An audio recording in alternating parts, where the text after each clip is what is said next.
does look better. So, I told Elise, sorry, oh my God, I'm not touching anyone. I told Elise to remind her that you're not introduced again, so at 2 o'clock. I'm going to do an announcement. Fine. So I'll basically have to quickly undo because the program is beginning. Okay, so does she know that? It's on the sheet. That's what we have here. Okay. So it's just at 2 o'clock. Ladies and gentlemen, please do. Got it, yeah. That's the program. Yep. Can we put the card in that one? Want to flip it? Yeah. Yeah, can you put the card in the SD? Like a solid state. Good idea. You got it. Never.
Ladies and gentlemen, please take your seats as the program begins.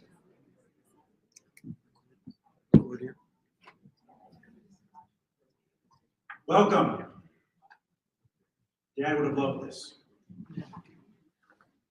I'm Ben DuPont on behalf of my wonderful mom, Elise, my older sister, also Elise, my older brother, Pierre, my younger brother, Thayer, our spouses, and 10 awesome grandchildren who are mostly there.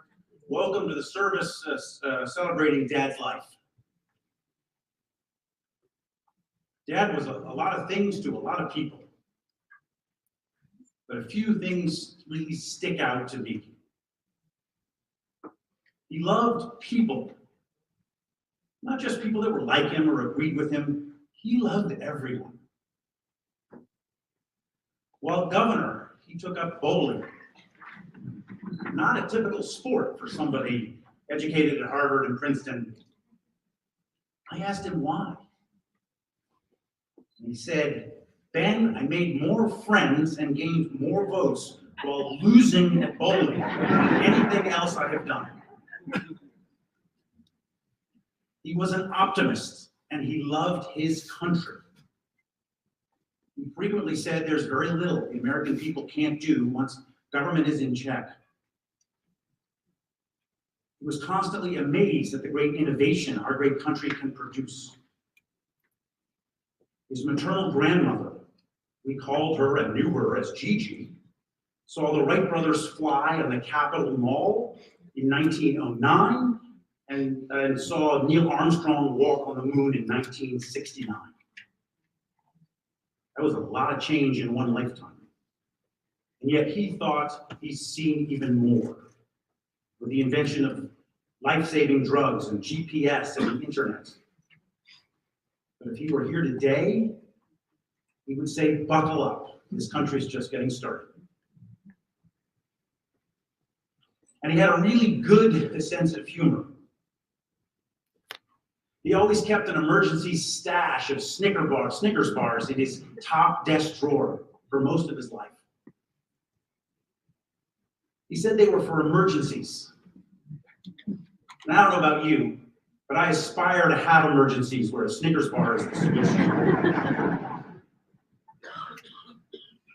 He thought opportunity is why this country was founded, why it prospered, and why it will prevail. He thought all of us should embrace that opportunity that our country has given us and go out into the world and try to make it just a little bit better place. Dad thought the most important sentence yet written, ironically by his namesake's friend, Thomas Jefferson, who wrote, "We hold these truths to be self-evident, that all men are created equal, endowed by their Creator with certain unalienable rights. Among those are life, liberty, and the pursuit of happiness." I love that sentence. Now, Delaware is and always has been a special place. It played an outsized role in the birth of our nation and produced many great leaders over the years. Such leaders transcend political parties and, perhaps more importantly, understand the value of community, faith, family, and friendships. As we join here together to celebrate the life of one such leader, we are fortunate to have others who share these characteristics. Our next speaker, Delaware 74th Governor John Carney, is an example of one. The parallels between John and my dad are striking. Both born in Delaware, both returned after some time away, both married wonderful women from the area, both raised great kids. I'm a little biased. Both played sports. John at football at St. Mark's, Dad hockey, where he lost all his front teeth to a puck. True story. Both served exactly 6 years in Congress. Both were elected governor of Delaware twice. After serving as governor, Dad ran for president of the United States. I'll let the audience extrapolate what the future might hold for Governor Carney. One had my vote for that office, the other surely would. So it's with great pleasure that I introduce Governor John Carney.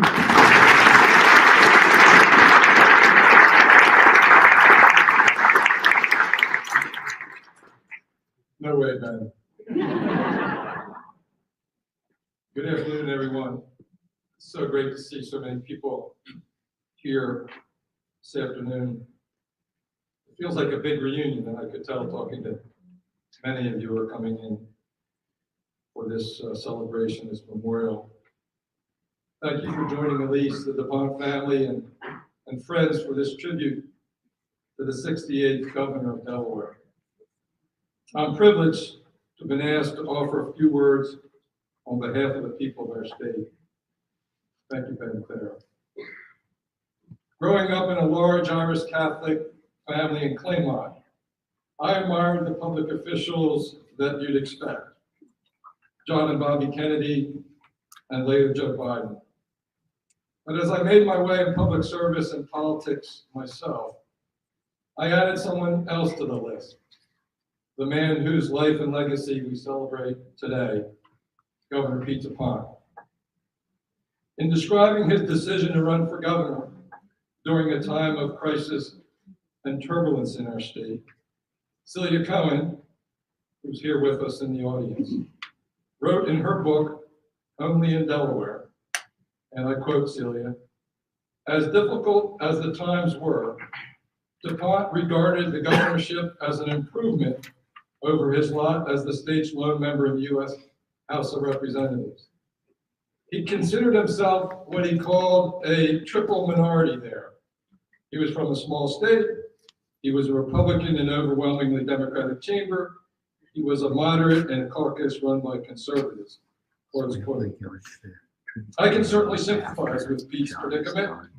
As a three-term congressman in the minority myself, I was drawn, as Pete was, to run for governor. After I decided to run, I remember being at an event, a holiday event for retired auto workers. One of the guys came up came up to me and he said, "You know, Carney, I worked at Chrysler for 30 years. I made a good living. I was able to support my family. I like going to work every day. And if there's one thing I learned there, it's that if you have a good job, you keep it. What the heck are you doing running for governor?"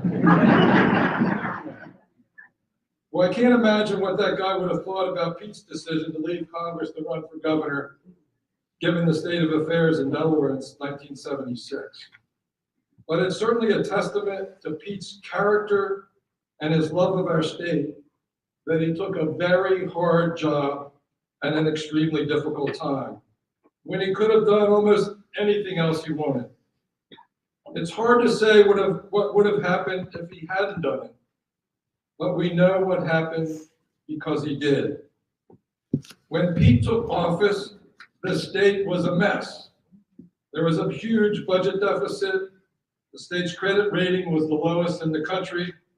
The Farmers Bank, with all the state revenue deposited there, was on the brink of insolvency. Our personal tax rate was the highest in the country.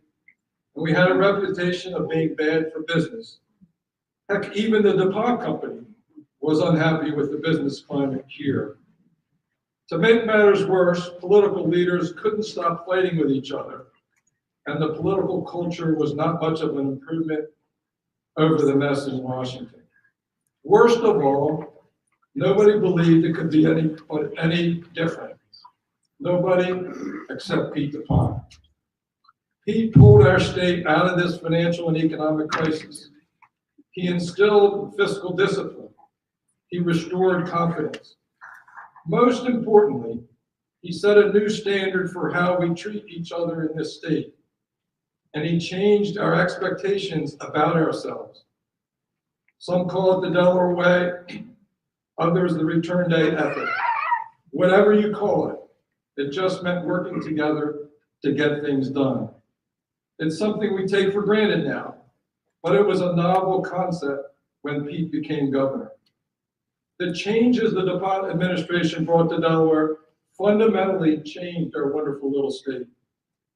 The changes were transformational, and they put the state back on track. As you might expect, they were controversial at the time. Today, though, thanks to Governor DuPont, it's just the way we do business here in Delaware.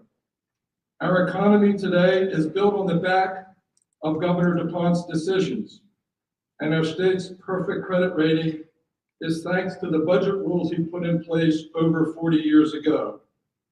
Pete left us a roadmap for success that we've been smart enough to continue to follow. As Delaware's governor, I'm here to attest that Pete DuPont's legacy is so deeply embedded in our state's political culture that most of us in office today never knew any different. And today, our AAA bond rating is a point of pride for everyone, Republicans and Democrats, and Pete made that possible. I can tell you firsthand that being governor is not an easy job. You have to make really difficult decisions, and you end up making a lot of people unhappy. I know Governor Castle is here with us, can attest to that too. And that was true of Pete's tenure more than most. So what I find most remarkable about all of Governor DuPont's many accomplishments is that the people who worked with him and for him, and many of them are here this afternoon, genuinely liked him. Even legislators of both parties, and I saw some of them here today as well, speak fondly of the things that they did together. He challenged and disrupted the status quo without disrupting his relationships. He made serious decisions without taking himself too seriously. To be the kind of leader Governor DuPont was, and to be a genuinely nice guy at the same time, is no small feat in any line of work, but especially in politics. And it's that legacy, more than anything else, that we would all do well to preserve. As Ben said, I had the privilege of meeting Governor DuPont after his retirement from public service through my father-in-law, Bill Quillen. Bill and Pete were contemporaries. They graduated from Harvard Law School. They worked in the same law firm early in their careers. As many of you know, Bill was a retired judge and a candidate for governor. He was also a Roosevelt Kennedy Democrat, but he found a kindred spirit in Pete in so many ways. They were friends, and in retirement, they enjoyed each other's intellect and senses of humor. Only in Delaware, Celia. I was lucky to have the opportunity to get to know Pete better through Bill, and to know Pete's son, Thayer and Ben, who have inherited Pete's devotion to our state and making it better for all Delawareans. Like their father, they challenge all of us to do the same. And so to Elise and the whole DuPont family, Tracy and I are here today on behalf of a grateful state to say thank you to you for sharing Pete with all of us. And to pledge to you to continue to do my part as Delaware governor, to carry on his legacy of civility and service to our wonderful state. May God bless you all, and may Pete rest in peace.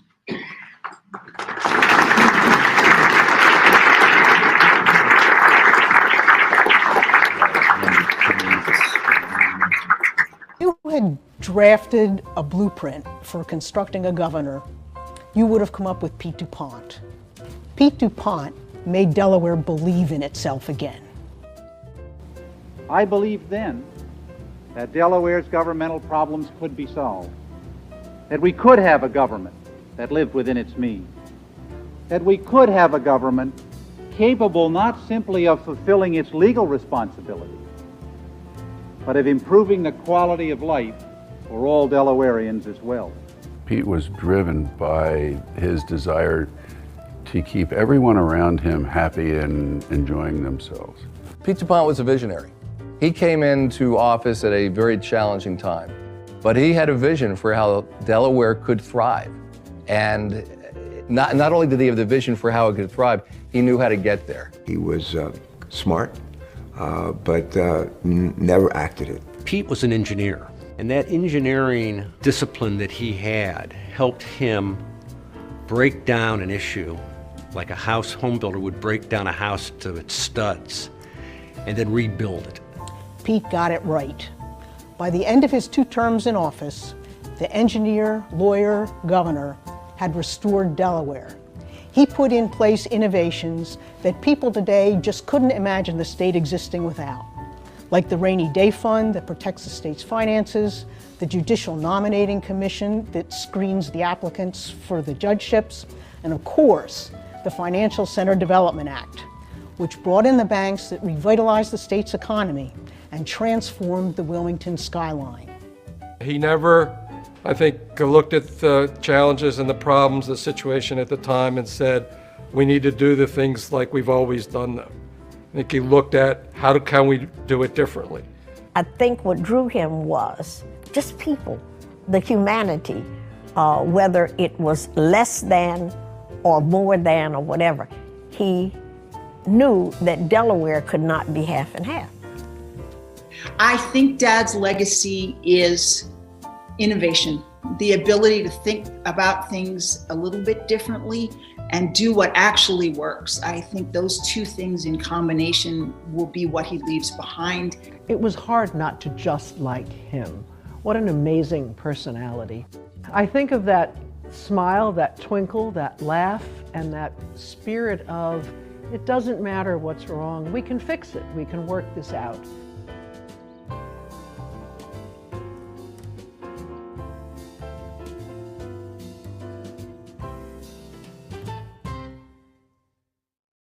And he was funny. People don't realize it, but he was tricky. Well, he was always making a joke out of everything. He had the quickest mind of anybody I ever knew. He really could take a circumstance and turn it backwards and make you laugh. He could make anybody laugh, and that really was a gift to have. He did tell a lot of jokes. He had a pretty wicked sense of humor, and I think he saw humor in many things. And I may have picked up a bit of that because I'm always sort of making light of things and seeing linkages. We would have some fun together because, again, as I said earlier, you know, it was just he and I. It was before we didn't have Google Maps. You know, we were pulling out a map. I was figuring out little towns where to go and what have you, and we'd have the luggage and the rental car and all. And there was several times that I'd kind of get lost, and I would do kind of a turnaround, if you will. And he looked at me one day, he goes, "That's a security precaution, isn't it?" And I'd laugh. So he would pick on me with that quite a bit, and I enjoyed it. Well, his sense of humor was great. He was highly entertaining. You know, his sense of humor came out at different times, unexpectedly sometimes. He could take something that was simple, like cooking dinner, and he could turn it upside down and have everybody in the room laughing. You know, he loved music, but he had the worst singing voice. And he said, "Ben, you know, there are two reasons to sing." He said, you know, one is if you have a beautiful voice and you want to share it with the world. And he said the other is if you don't and you want to get even. And, you know, so he was full of these sort of funny stories and truisms. He always found something to laugh about. That, I think, is one of Pete's most enduring qualities, was his sense of humor. And not that he was belittling anything, not that he was treating anything without the respect or the gravity that it required, but he just had a way of finding something funny to cut the ice.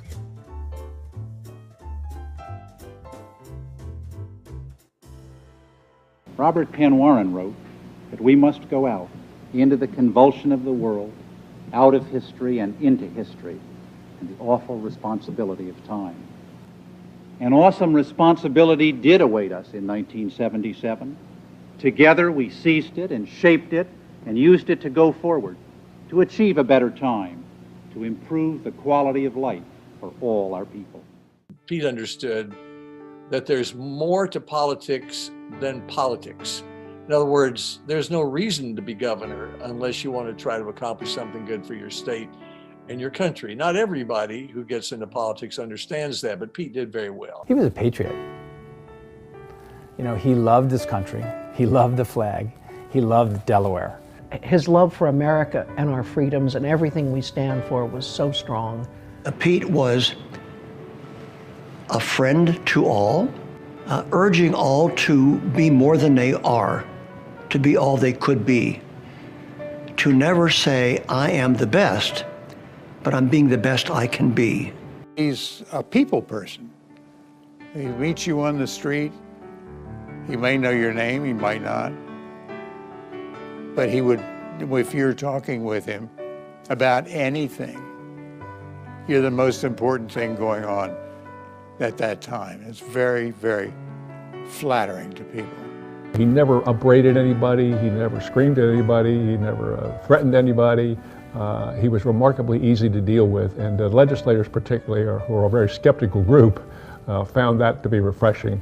And I think that really ability to deal with other people and to deal with on a personal basis was really one of the reasons why he was so successful. I think he saw what he could do, what he did in Delaware, and I think he knew that he was a leader and that he had the potential to carry this country forward. Leadership was just in Pete's DNA. He believed we all had the answer in us, the community had the answer in it. Government was a spark, it was a help, but it should be only big enough to be the spark and the help. And the community, the tremendous potential of the people of Delaware, the tremendous potential of the people in America to do incredible things, things that he couldn't imagine. He genuinely loved serving the public. He loved his family. That's his great legacy. And I think if he were here today, he would say to you he had a great life and he was a very lucky man. But his greatest gift were his children that he and Elise raised together. His adoration for his children was marvelous. He was always there for them in one way or another. And it was just a wonderful thing to see. He was such a marvelous man. He really, really loved his family and his state very, very much. When we all had kids, he loved those grandkids, and even when they were grown up, and he would hang with them and tell them stories, and his engagement on their level. Yeah, he loved both his narrow immediate family and then the extended family. That was his life. He just said, go out into the world and go do something useful. And I've taken that and run with it in a direction that might have surprised him, but he always gave his children freedom too. He believed it was important that we each express who we were as individuals and give back in our own unique way. In the summertime, it was sailing, playing wiffle ball in the field, tossing a frisbee. All were just wonderful time he chose to share with us when so many other people wanted a piece of him. Just treasure those moments that he shared himself with us as deeply and personally as he did. Particularly when you get older as a kid, you realize that your parents' days are numbered and you better enjoy every one of those moments. I think at the end of the day, he really wanted to be judged by just fundamentally making the world a better place. And I think the world is a lot better place because he was here.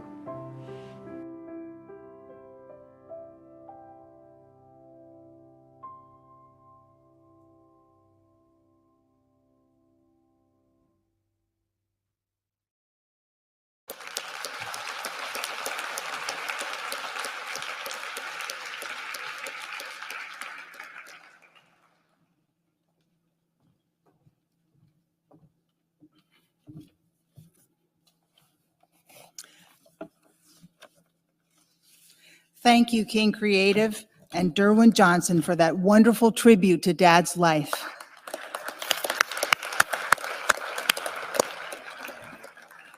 It captures his essence, and he was a great dad. The four of us are going to tell you a few stories about Dad's life in chronological order. Though I may not always admit it, I am the oldest, so my stories go way back. My parents were 23 and 22 when they had me. My mother was and still is a great beauty. People used to stop her on the street to ask for her autograph because they thought she was Grace Kelly.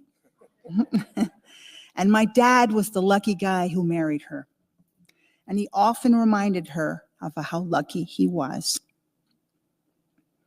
But more important than that, Dad relied on her political instincts all throughout his career. She was his confidant and sounding board. I remember sitting in the back seat of the station wagon, listening to her advising him on different judgment calls, and her instincts were rock solid. She is one of the reasons he came to be known for his integrity. This quality was fundamental to his character, but she helped him see how fundamental it was to his political success. My earliest memory of Dad, however, was the day he showed me how he could pass a pencil right through the middle of my brother Pierre's head, through one ear and out the other. Pierre was just a baby at the time, lying in his crib in Belmont, Massachusetts, with his little feet sticking out and looking up at us and Pierre thought that trick was as funny as Dad and I did. I was probably 3 at the time and quite sure that Dad could actually do this. Dad was also adept at finding pennies in children's ears. And if you're my age or a little bit younger, chances are he found a penny in your ear too. Dad was in the Seabees in the U.S. Naval Reserve in Maine from 1957 to 1960. His primary duties included snowplowing the Brunswick Naval Air Station runway strip. He used to describe the lonely drive from our drafty old house in Monsweg to Brunswick in the dead of night at the beginning of a snowstorm as driving off the edge of the earth. In his 20s, he smoked a pipe. And I still remember the feel of his scratchy wool sweaters and the smell of pipe smoke as I snuggled up to him on the couch. Dad went to law school in 1961, against the wishes of his father, who thought that being an engineer was the only worthwhile career option. And in fact, when it came time to apply for college, Granddaddy only allowed him to apply to Princeton and MIT. Dad was lucky enough to get into Princeton, which was a relief to him because at least at Princeton, he could take literature classes in addition to engineering. He attended Harvard Law School later, and he told me later in life how much studying law had frightened him at the time. Most of the men in his classes were sons of judges or partners in law firms, and they knew the field and its terms. But he went on to win Harvard Law's moot court competition in his final year. So much for that fear.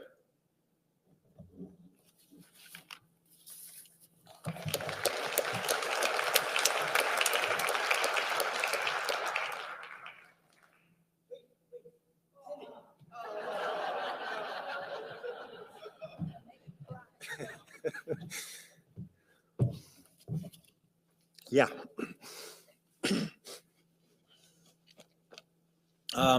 Only Dad's closest friends and his grandchildren, most of whom are here, knew about the series of stories Dad made up, his hoot grunt stories.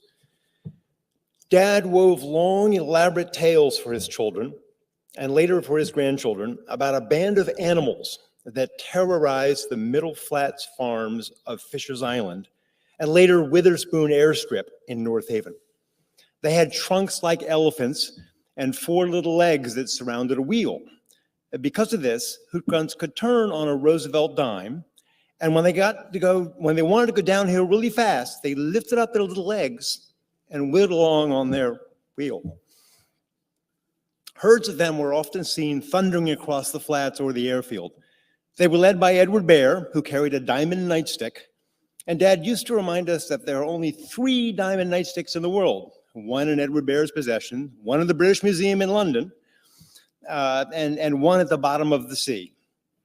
Most of the hoot grunt tales involved young children saving their mothers who had been kidnapped and wrapped in bacon and were in imminent danger of being fried on a spit. And if you ever see someone wearing a baseball cap backwards, you know that he or she is in league with the hoot grunts. That was the signature clothing of a hoot grunt in Dad's view. In addition to his career successes, he was a very accomplished sailor. He recalled that he began sailing when he was quite young, when his father, our granddad, bought him a classic Herreshoff bullseye and left him in the harbor to his own devices to learn how to sail. Worked pretty well.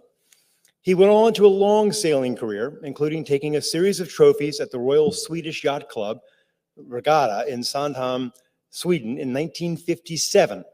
His tour in Sweden culminated in winning the King Oscar II Jubilee Cup. This was the first time the Jubilee Cup had ever gone to someone outside of Scandinavia. He competed in the 1958 America's Cup trial races on the 12-meter boat Weatherly, and he made 1 transatlantic crossing and participated in 5 Bermuda races between Block Island, New York, and Bermuda.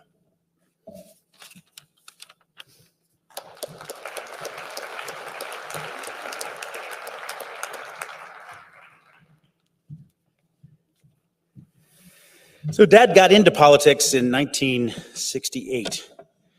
And I barely remember those years, but just a little bit. And he ran for a local seat in Christiana 100 in the state, became a representative in the state of Delaware. So he got 74% of the vote, and which he was proud with. But then it occurred to him that since he'd run unopposed, 26% of the folks would rather had nobody represent them than him. So he carried that humility on with him for the rest of his life. One of the things that was fun to grow up in his house is that we had a stream of fascinating people come by, and Pierre and Elise are a little bit older, so they don't quite, it was probably a different stream of people, but Thayer and I enjoyed many interesting guests from, my one claim to greatness is I had a breakfast with Elizabeth Taylor alone, just the two of us, true story. I was 12, and she came downstairs and asked, and I was eating my Cheerios, and she said, "Miss Taylor, what would you like for breakfast?" And she was a little disheveled and said, "A beer." And so I had Cheerios, she had a beer, and life went on. One of the other guests that was a frequent visitor was Chuck Yeager, I think the man who broke the sound barrier.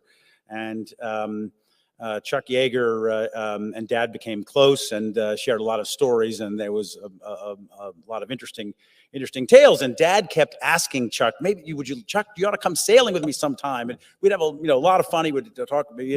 And about the fourth or fifth invitation, Chuck turned to Dad and said, "Pete, why would I want to go 0.001 Mach?"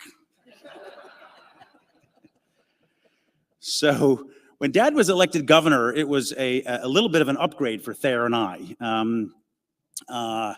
We grew up in patterns which, for the most part, didn't really have TV reception and did not have air conditioning.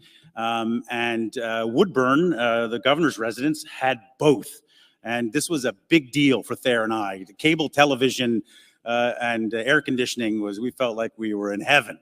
And so we were only allowed to watch TV from 5 to 6, I believe, right after school.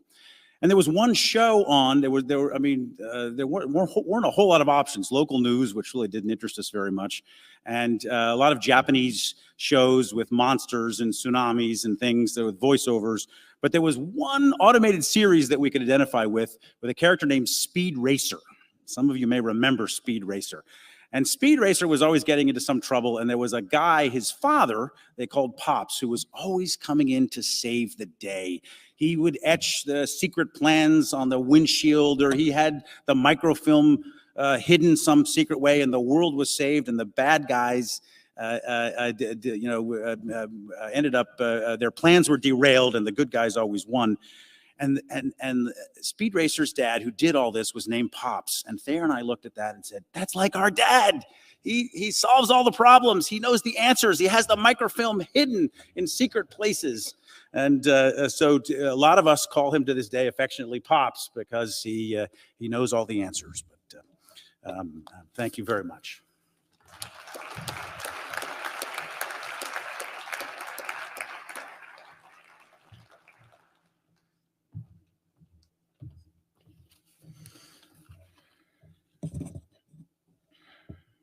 So in addition to cable TV and air conditioning, Woodburn has the advantage of being close to the Capitol in Dover. As Governor Carney knows, many a June evening and weekend are spent in Dover as the legislature concludes its annual session. Ben and I didn't have much to do on those June weekends at Legislative Hall in Dover, so one day we decided to make paper airplanes. We went up to the balcony of the Senate and House chambers and launched them above the heads of the people hard at work below.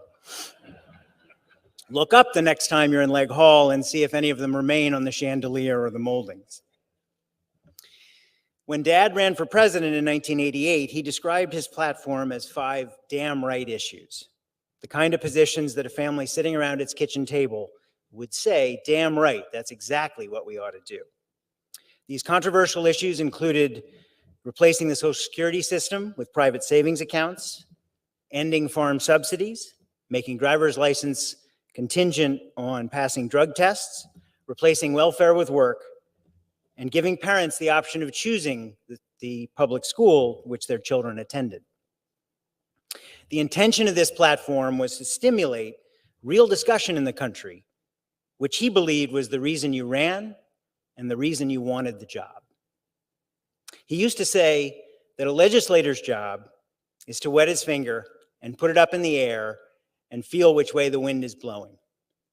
But the governor or president's job is to make the wind blow. And he certainly did that throughout his career.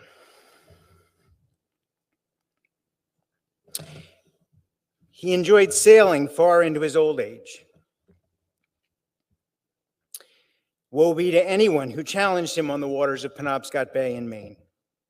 A sailboat was the only place where you ever heard him raise his voice. But he was generous with his knowledge and ready to take on any willing crew. Sailing was a vital outlet for his competitive side, but he didn't focus on winning alone. He focused on boats he could sail with his family. He'd much prefer to have spent the day with his family and performed well than spent the day with more accomplished sailors and won. As a result, many glorious summer days in our childhood were spent sailing with him and racing with him. I bet he's out there right now on this beautiful spring day.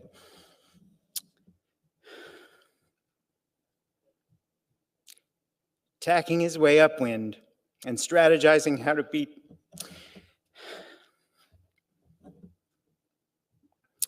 the competition to the next mark. No doubt he'll find a favorable puff of wind and lead them around. I'm sure he's smiling broadly as he eases his sails and sets off for the finish line. We miss you, Pops.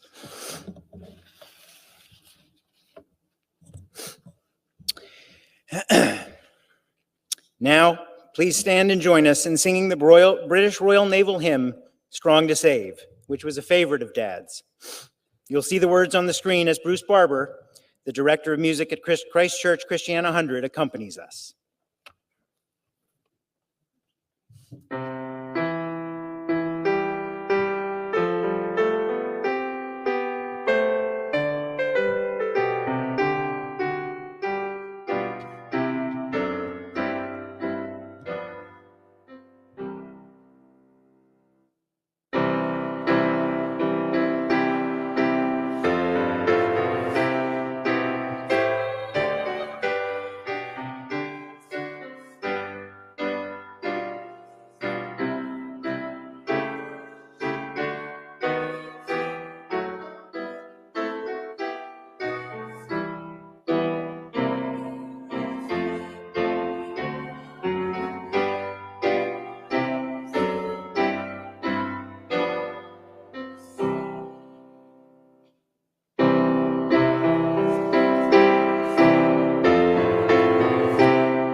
Well, it is my great pleasure this afternoon to introduce George Will, who has agreed to say a few words about Dad. Many of you will know Mr. Will as a columnist and a deeply thoughtful author on current affairs. Mr. Will has also been a commentator over many decades for a wide variety of papers and broadcasters, including the Washington Post, the National Review, Newsweek, and NBC. He was awarded the Pulitzer Prize in 1977 and has received many other honorary awards. By the way, Mr. Will commented in the car coming here this morning that while most people think of him as a writer, he thinks of himself as a reader. Think about that for a moment. Mr. Will and Dad were friends for a long time, and I think Dad would have agreed that Mr. Will said the finest thing anyone ever said about Dad. Pete DuPont has the best substance to blather ratio of anyone running for president. I think everyone here would agree that this is exactly what Dad tried to do whenever he spoke. Thank you, Mr. Will.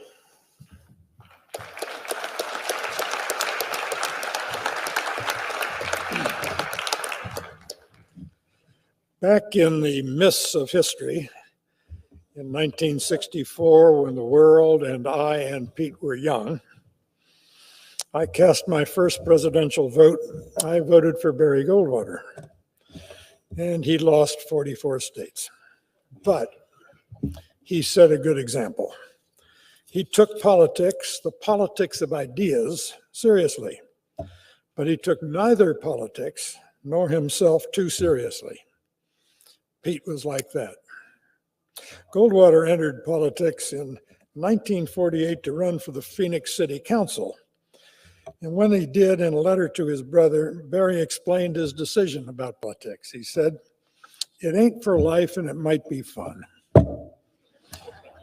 In today's acid rain of political acrimony, it is well to remember that politics in the United States can be, has been, actually it always should be fun. If you don't like to argue, you picked the wrong country. We Americans are an argumentative tribe, and if engaging in spirited arguments among friends, and as Pete understood, our political adversaries can and should be friends, about the future of the world's most admirable nation, if this is not fun, you're not doing it right. Pete did it right and had fun all the way. Pete was, as actually was said of Goldwater, a cheerful malcontent. Today it is difficult to remember a time when it was possible to join the adjective cheerful with the noun malcontent. But because Pete was a cheerful malcontent, he also was a happy warrior. Serious people, grown-ups, do not go into the strenuous business of politics because they are content with the way things are. Rather, they enter politics because they have ideas that they think would improve things. Pete had ideas, including famously those he called damn right ideas. And if someone said to him, "Pete, a lot of your ideas are actually the ideas of the founding fathers," he would have cheerfully responded, "Damn right." It is therefore altogether appropriate that Pete was a native of the first state to ratify the founding generation's great work, the Constitution. The last ratifying state, by the way, was Rhode Island, which validates the suspicion that New England, for all its highfalutin moral vanity, has a thing or two to learn from the mid-Atlantic region.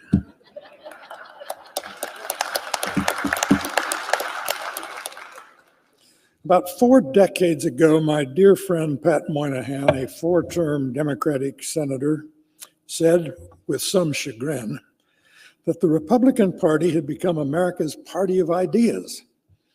Since then, large swaths of Pete's party have developed an aversion to ideas. But at the time, Pat was correct. Pete, who was a precursor of this welcome development, also was a cause of it. Pete understood 2 great truths. One is that ideas have consequences. Indeed, only ideas have large and lasting consequences. Second thing Pete understood is that ideas give weight and dignity to politics. Ideas rescue politics from degenerating into a mere scrum of grasping factions. But ideas are not enough. A politics of ideas without the leavening of cheerfulness can become grim and unforgiving. It is Pete's cheerfulness that American politics today misses most. Some great political leaders leave behind the memory of their distinctive and well-remembered voices. The timbre of Franklin Roosevelt's and Ronald Reagan's voices linger in the nation's memory. Part of Pete's legacy, his gift to a nation much in need of such a gift today, is the memory of his incandescent smile. Pete had, you see, a talent for happiness, including a talent for something integral to happiness, friendship. I never got a chance to cast a presidential ballot for Pete. In 1988, the Republican nominating electorate, not for the first time, Lord knows, or for the last time, failed to recognize the most talented candidate on offer.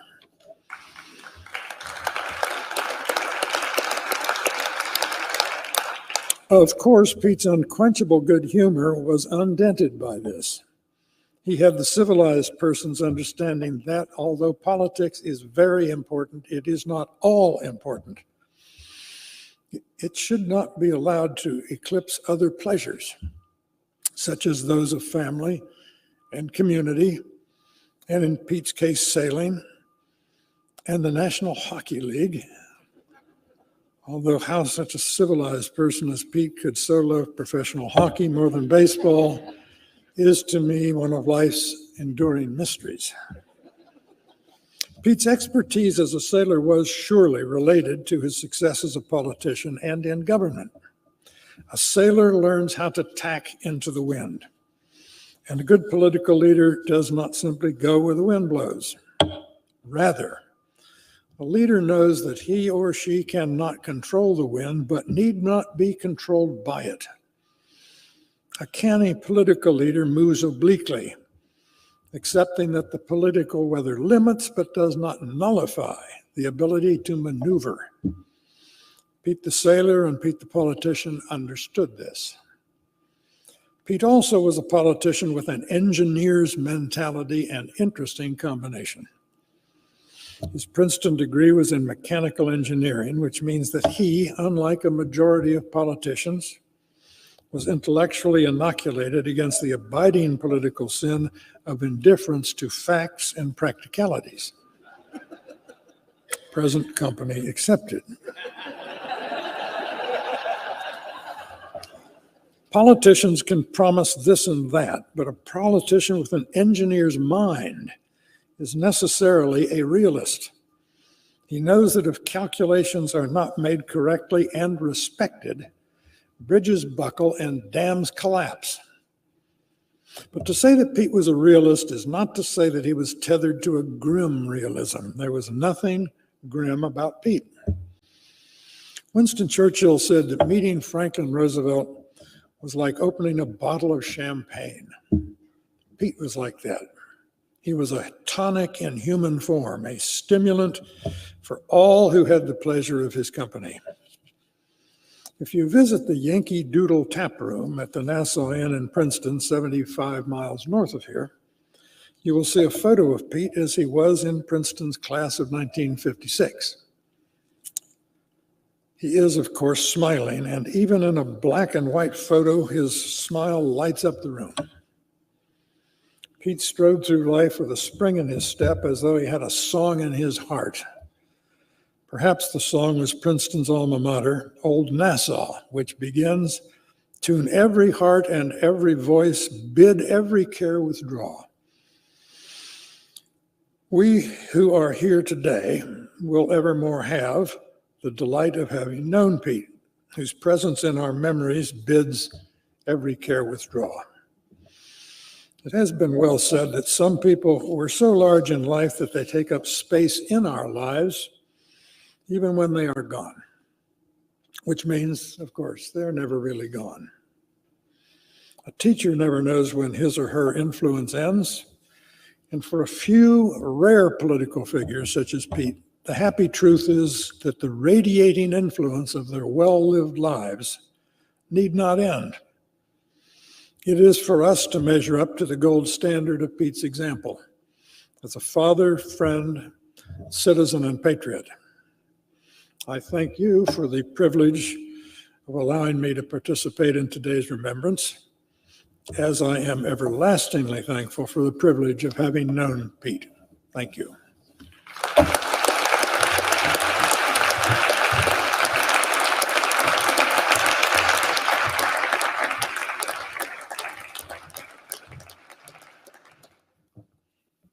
Thank you very much, Mr. Will. It's a real privilege to have you here today. Reverend Ruth Beresford is the 15th rector of Christ Church, Christiana 100. Christ Church is one of the 4 congregations founded from the Sunday school held for the DuPont powder mill workers and their children in the early 19th century. Reverend Beresford has served Christ Church for 14 years, having previously served congregations in Philadelphia and Montgomery, Pennsylvania, and on Capitol Hill and Washington, D.C., while she attended the Virginia Theological Seminary. Reverend Beresford.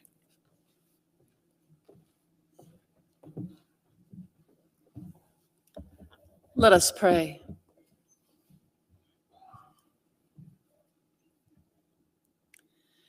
Eternal Father, strong to save and swift to bless, we thank thee for thy servant Pete. We praise thee as we recollect his life and cherish his memory. In gratitude, receive our tribute for a life well lived as a husband and father, a sailor and friend, and a citizen in service to this state and this nation. We bless thee that in bearing thine image, he has brought light to our lives, for we have seen in his friendship reflections of thy compassion, in his integrity, demonstrations of thy goodness, in his intellect, the gift of thy wisdom, and in his fidelity, glimpses of thine eternal love. Grant to each of us, beloved and bereft, the grace to follow Pete's good example, so that we with him may come into thy everlasting kingdom, where thy saints are gathered from every tribe and language, people and nation, from generation to generation, united in joy and felicity before thy throne. With this prayer and all our praise, we join our voices in one solemn prayer, saying, Our Father, who art in heaven, hallowed be thy name. Thy kingdom come, thy will be done, on earth as it is in heaven. Give us this day our daily bread, and forgive us our trespasses, as we forgive those who trespass against us. And lead us not into temptation, but deliver us from evil. For thine is the kingdom, and the power, and the glory, forever and ever. Amen.